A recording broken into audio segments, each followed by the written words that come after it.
relative velocity.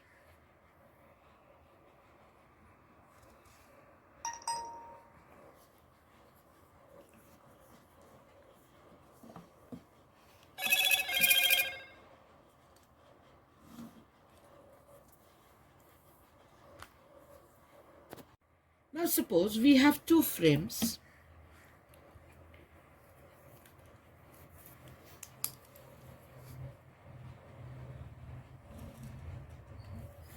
This is a frame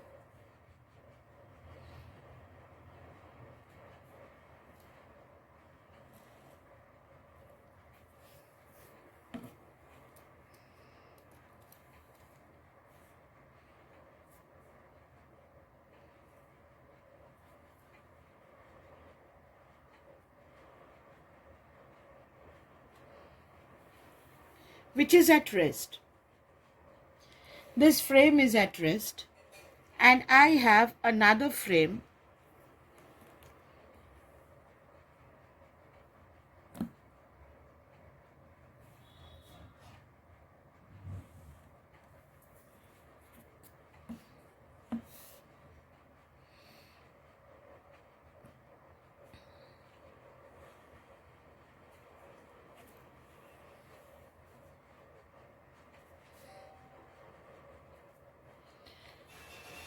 this S dash is moving. This S dash frame is moving, and this S frame is at rest. We have a point or a particle P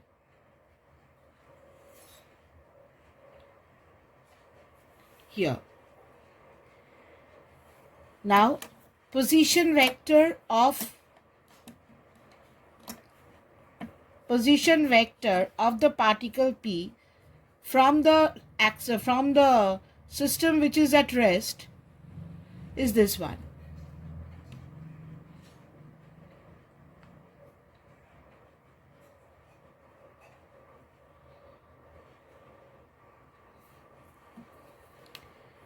This is the position vector of the point P. OP. This is the position vector of the point P with respect to the frame which is at rest, S. This frame S is at rest.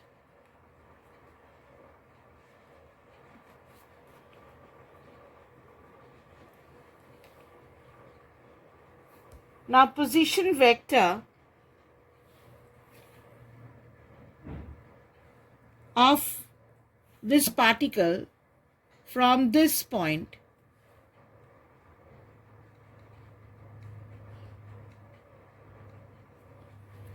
is, if this is O dash, then O dash P position vector, we will denote it as position vector of P with respect to the frame S dash.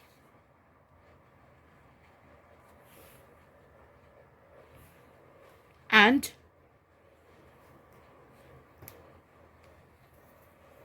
this vector, if you join OO dash,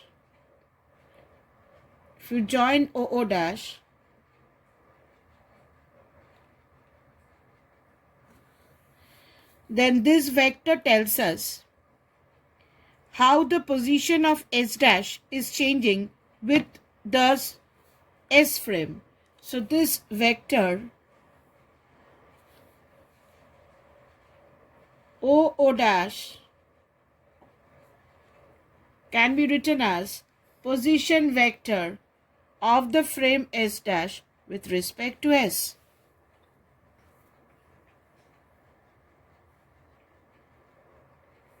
Now, from the triangular vector addition,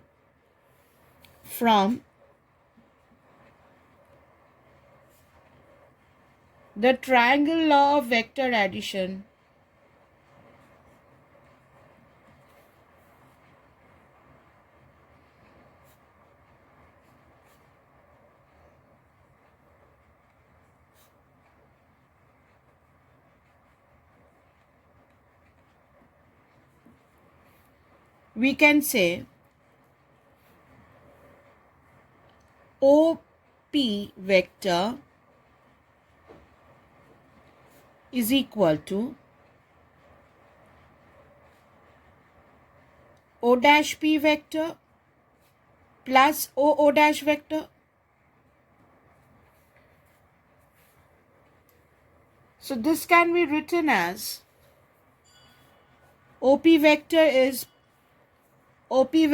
position vector of P with respect to this S frame. This blue one is S frame and this orange one is S dash frame. So OP vector is the position vector of P with respect to S.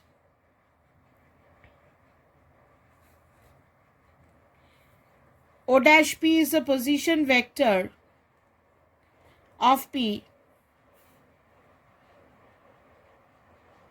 with respect to S dash.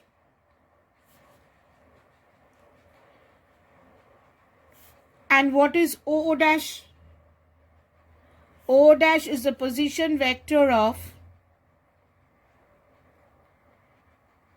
S dash frame with respect to S. So as the particle moves, its position changes with the S frame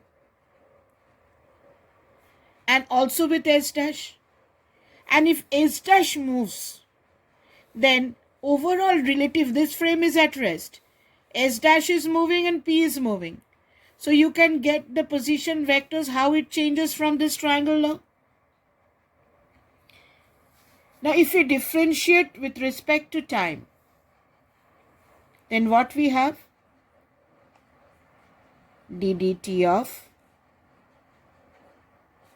RPS is equal to ddt of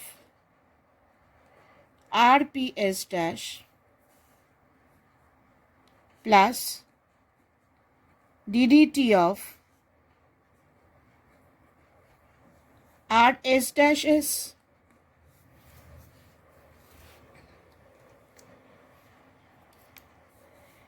Now this is the change of position P with respect to S. Change of position P with respect to S. That means it is the velocity of P. It is the velocity of P with respect to the S frame, the blue frame. This is the velocity of P with respect to the S frame. This is the velocity of P with respect to the moving frame. Frame which is moving, S dash is moving. So this is the velocity of P with respect to the moving frame. And this is the velocity of the moving frame S dash with respect to the frame which is at rest. This is velocity of S dash with respect to S. So while you do sums, if you remember in this way, children, I remember it in this way. Velocity of the particle P with respect to a frame which is at rest is velocity of the particle with respect to the moving frame S dash. S dash is your moving frame. Plus velocity of moving frame with respect to S. Or if you write it in another way, you can write it in this way. Velocity of P with respect to the moving frame is velocity of P with respect to the stationary frame minus velocity of the moving frame with respect to the stationary frame.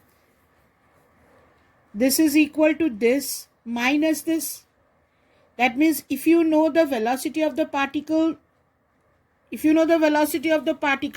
with respect to this frame, and if you know the velocity of this moving frame with respect to the stationary frame, both if you know with respect to the stationary frame, if you know the velocity of this particle with respect to the stationary frame, and if you know the velocity of this moving frame with respect to the stationary frame, then you can find the velocity of this particle with respect to the moving frame.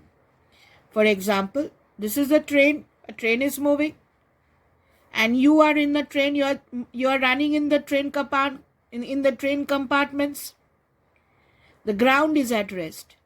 If I know your velocity with respect to the ground, and if I know the velocity of the train with respect to the ground, then I can find your velocity with respect to the train. Once again, this frame is moving, a train is moving, and you are running inside the train. Your velocity is URP. If I know your velocity with respect to the ground, and if I know the velocity of the train with respect to the ground, I can find your velocity with respect to the train. Now,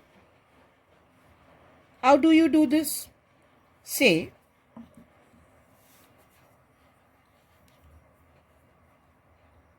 we are taking two particles P and S dash.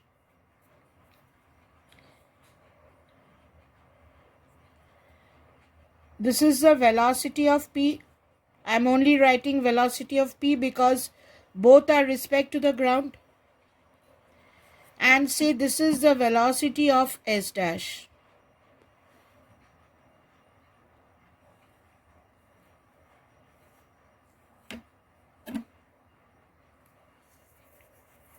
Now my relative velocity of P with respect to S dash is velocity of P minus velocity of S dash. So what we have to do, we have to make velocity of S dash minus. So this is minus Vs dash. I'm not writing S because both are with respect to the same frame. Now I have to, this is velocity, this can be written as velocity of P with respect to S plus minus velocity of S dash with respect to S. So when you are adding these two, we add by the triangle law of vector addition or the parallelogram law.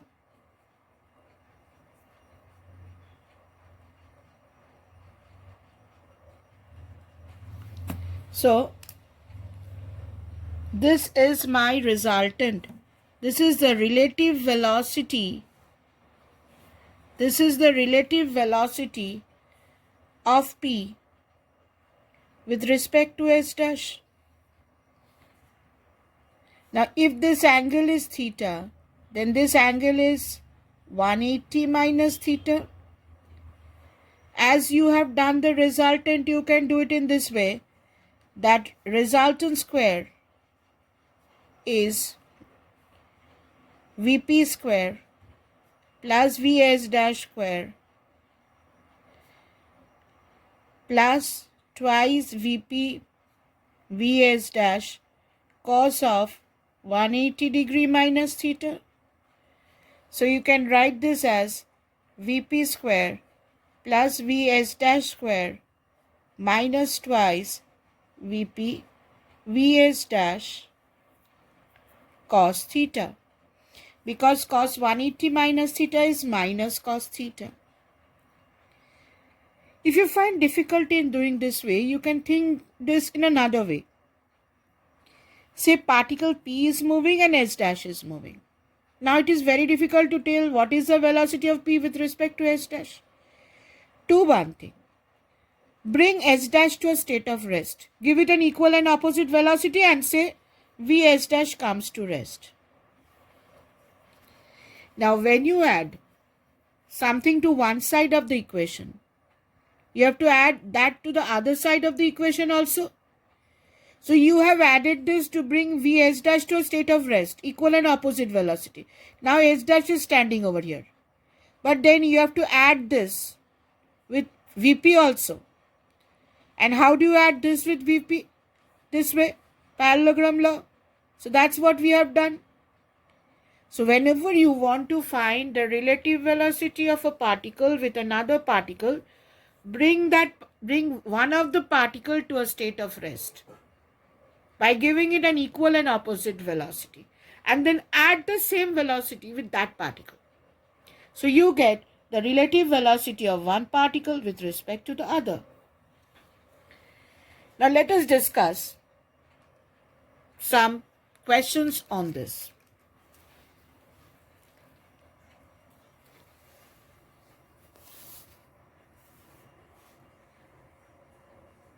Now,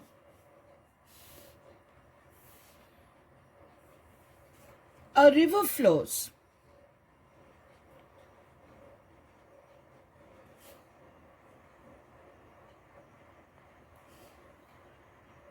at a speed u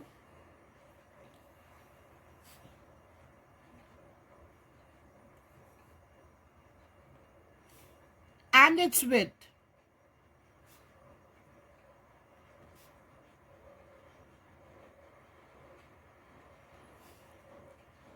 is L. A man can swim with a velocity v.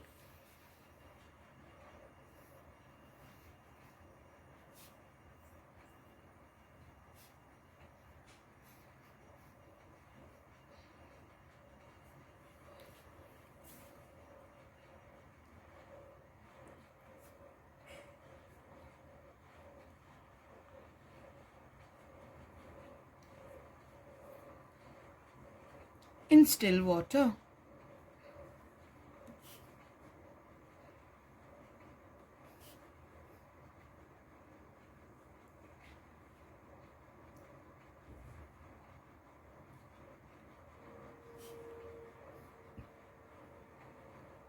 In what direction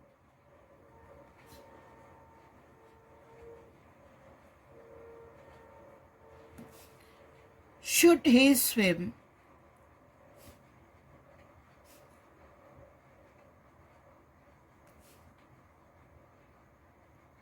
to, number 1, cross the river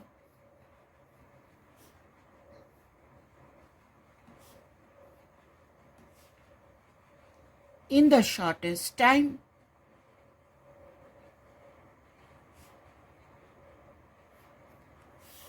number 2,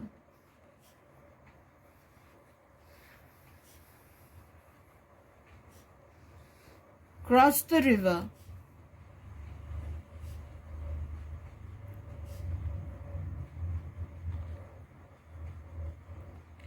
by the shortest distance.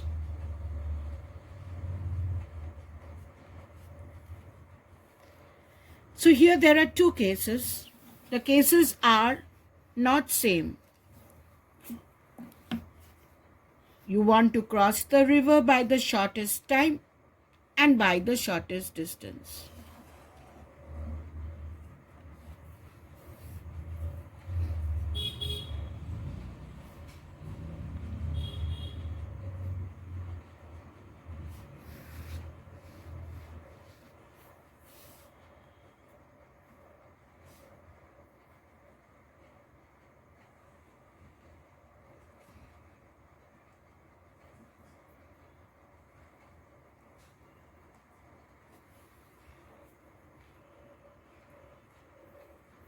Now,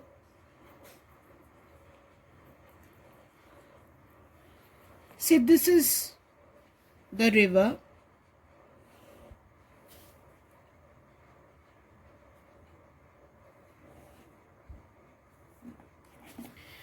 Whose width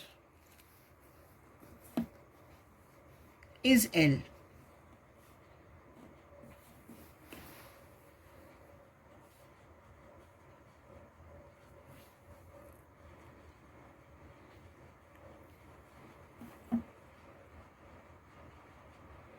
Now we are going to cross the river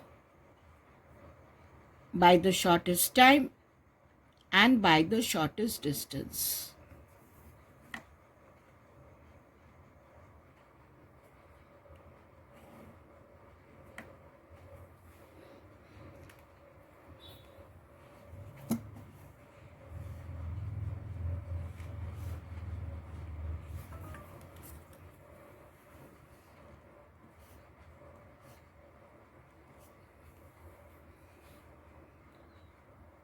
Now shortest time and shortest distance is different. Why? Now suppose the river has a speed u and the swimmer has a speed v. So what happens if the swimmer moves in this way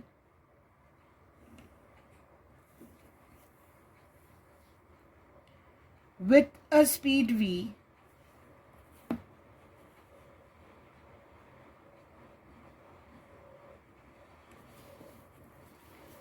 say at an angle alpha with the vertical, the river will pull him forward. The river has a speed u and he will reach somewhere here.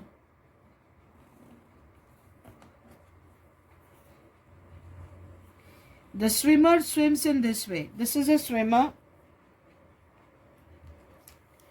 The swimmer is swimming in this way. The river is pulling him forward and he actually goes in this way and reaches over here.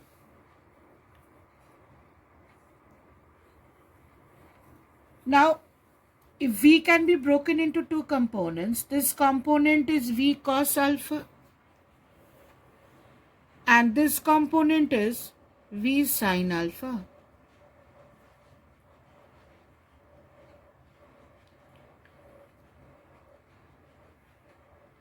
Now velocity in the x-axis, along the x-axis will be u minus V sin alpha. And velocity in the y-axis is only V cos alpha because river has no vertical component. Velocity along y-axis is V cos alpha. Now I want to cross the river by the shortest time. Time can be written as distance by Vy. This is distance by V cos alpha. For time to be minimum, if time has to take a minimum value, then cos alpha should be maximum. Cos alpha should be maximum. And what is the value of cos alpha? Maximum is 1. That is alpha is 0 degree. If alpha is 0 degree, then cos alpha is 1. Time taken to cross will be L by V. That means the man has to swim in this direction. He has to swim in this direction. The alpha has to be 0. The man has to swim in this direction. The river will pull him and he will come forward. And how much distance will he go forward? What is the x he will go forward? X can be written as velocity along x-axis into time taken. In the time he crosses this river, in the same time he comes over here. So his x displacement can be written as, this is my Vx, u minus V sin alpha into time. Time is L by V. Now alpha is 0. So sin 0 is 0. So this can be written as u into L by V. The swimmer moves forward by distance x, which is u into L by V. This is shortest time. But if he wants to go by the shortest distance, what he has to do? If he goes by the shortest distance, then he has to go by the perpendicular distance. So if he swims in this direction, the river pulls him forward and he should go right perpendicular to the opposite bank. Shortest distance is always the perpendicular distance. So if this angle is alpha, river will pull him and he should come over here. He should go in this direction. Shortest distance is nothing but the perpendicular distance. So in this case, his x velocity should be 0. Now if v is broken into two components, then this is v cos alpha and this is v sin alpha.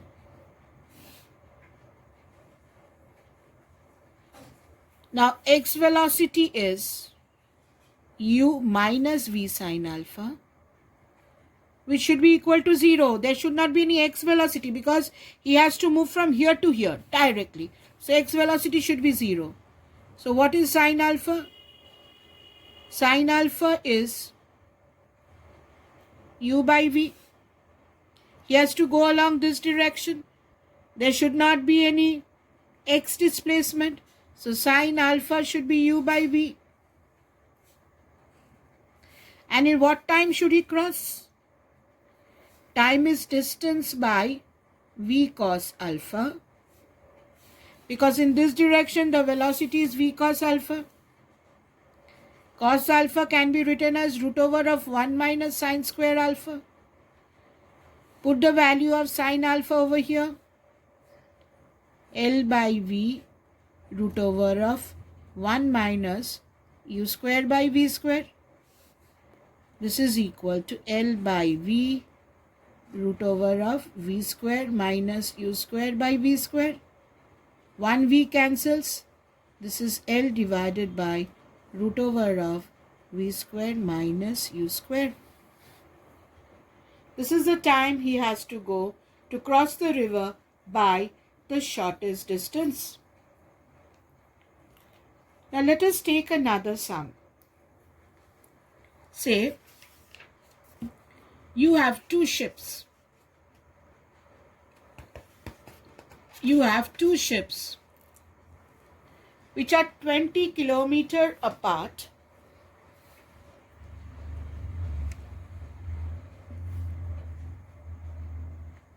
Two ships are 20 kilometers apart.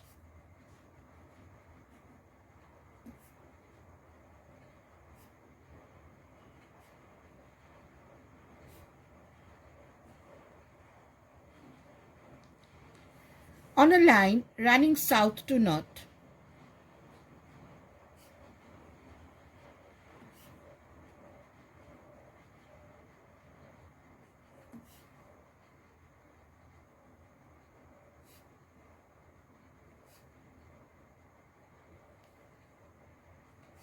The one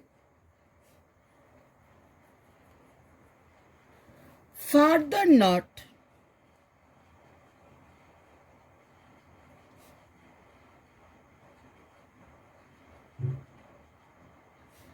is steaming west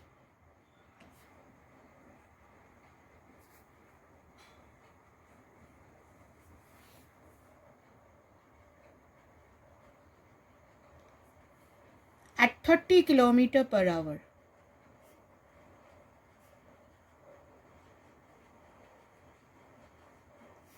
The other is steaming north.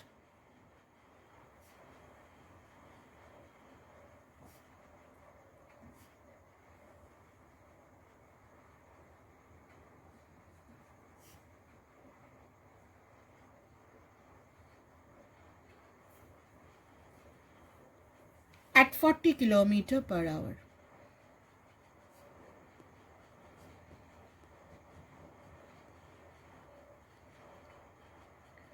What is their distance of closest approach? What is their distance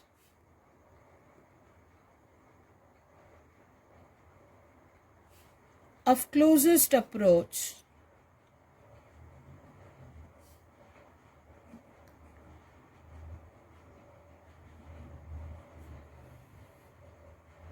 and how long do they take to reach it?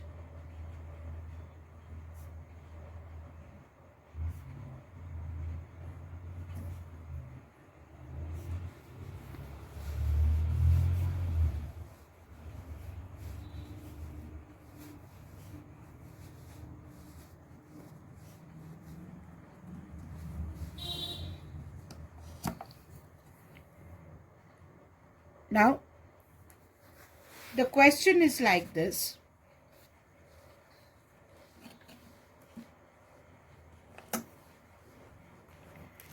There are two ships.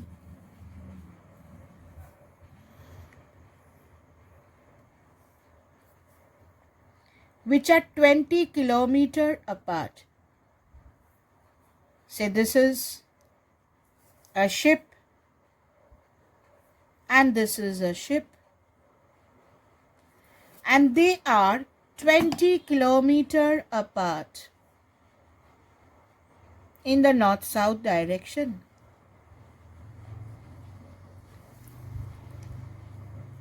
This is, say, ship A, this is ship B. They are separated by a distance of 20 kilometers.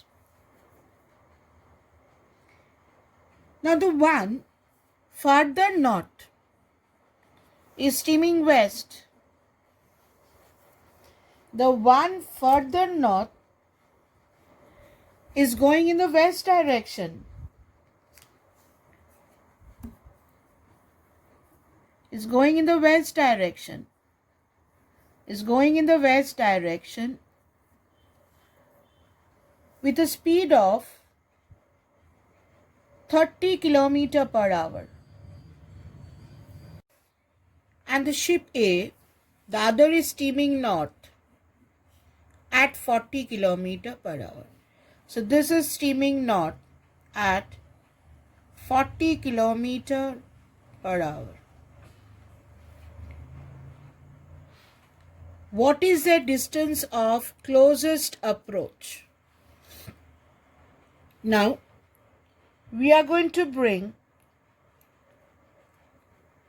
B to a state of rest. VB is 30.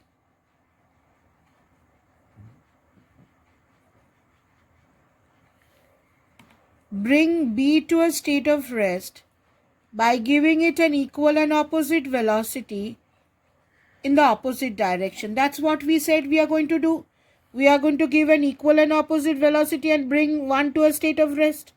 So this is minus VB, which is 30. Now B has come to a rest. Now this ship is in rest. You have a ship here. This is in a state of rest. Then what we said? That first you have to bring this to a state of rest and then you have to add this to P particle. So I have to add this with the velocity of A. So adding this means this plus this. So this is the velocity of A. This is the velocity of A with respect to B. So this is the velocity of A with respect to B. That means B is at rest. B will see A moving in this direction. B will see A ship moving in this direction. And if we draw a perpendicular over here,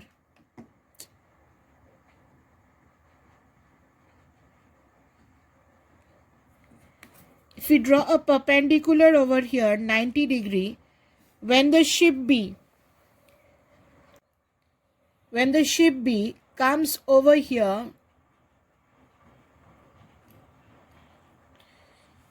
this is the shortest distance.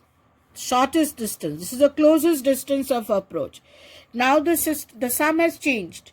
Now the ship B is at rest and ship A is moving in this direction. I have changed the frame.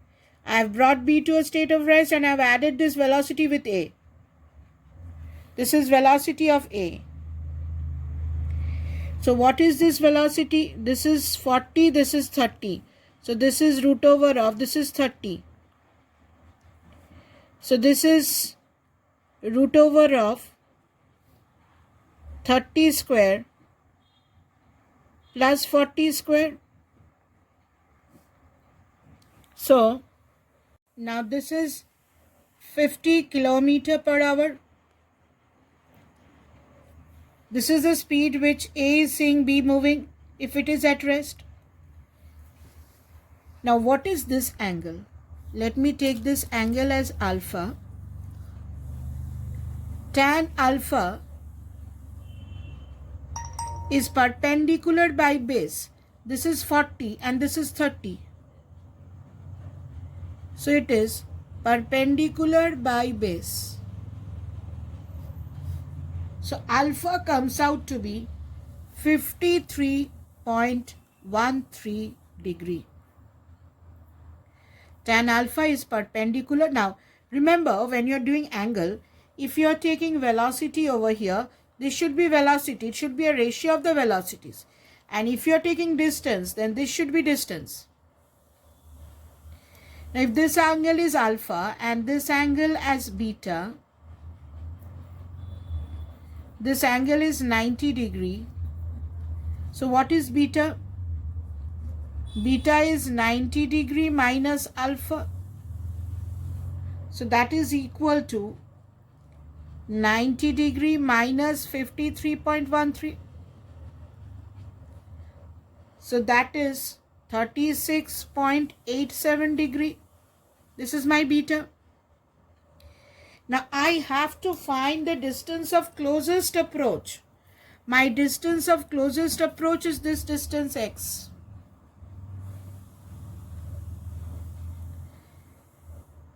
So if I know angle beta, then from this triangle,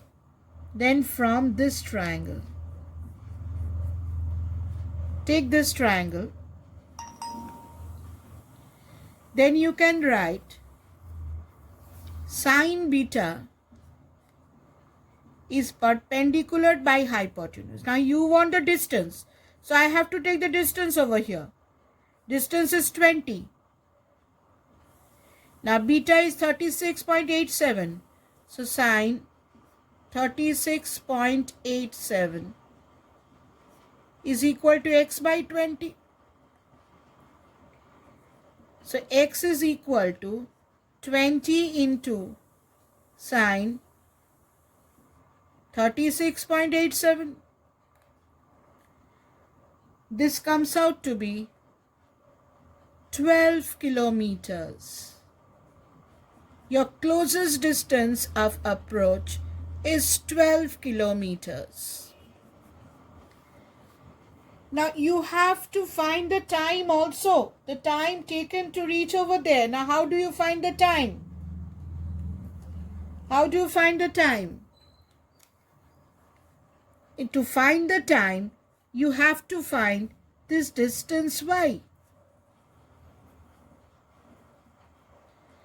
You know the velocity in this direction. If you calculate this distance y, time is distance by speed. So how do you get y? If you take cos beta is base by hypotenuse. Y by 20. I am taking the same triangle. It is y by 20.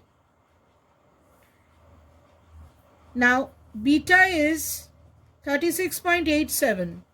Cos 36.87 degree is y by 20. So y comes out to be 20 into cos of 36.87 degree. Now if you calculate this, this comes out to be 16 kilometers. So this y is 16 kilometers and the velocity is 50 kilometers per hour. So what is the time? How do you get the time taken to reach? Time is distance by speed. Distance is 16. Speed is 50 kilometers per hour in that direction. So if you calculate the time, this comes out to be 0.32 hour. So the time taken to reach there is 0.32 hour.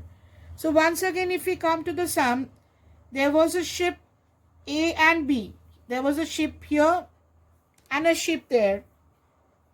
And they were separated by a distance of 20 kilometers. Ship B was moving west, ship A was moving north. You were asked to find the distance of closest approach and the time taken to go over there. Now give equal and opposite velocity to B. Now B comes to rest. Now when we add x to one side of the equation, you have to add x to the other side also. Now you're going to add this with this. Now after you add this with this, what happens? B comes to a state of rest. And B sees A moving in this direction with a speed of 50. Draw perpendicular over here. X is the distance of closest approach. From this triangle, if you can calculate beta, sine beta is x by 20. So you can get x, which is the distance of closest approach. This is the distance of closest approach. And at what time will it come over here?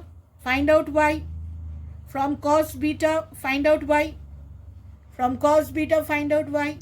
And what is the time taken? Time is distance by speed. Speed is 50. So time is distance by speed. So the time taken to reach the distance of closest approach is 0.32 hours.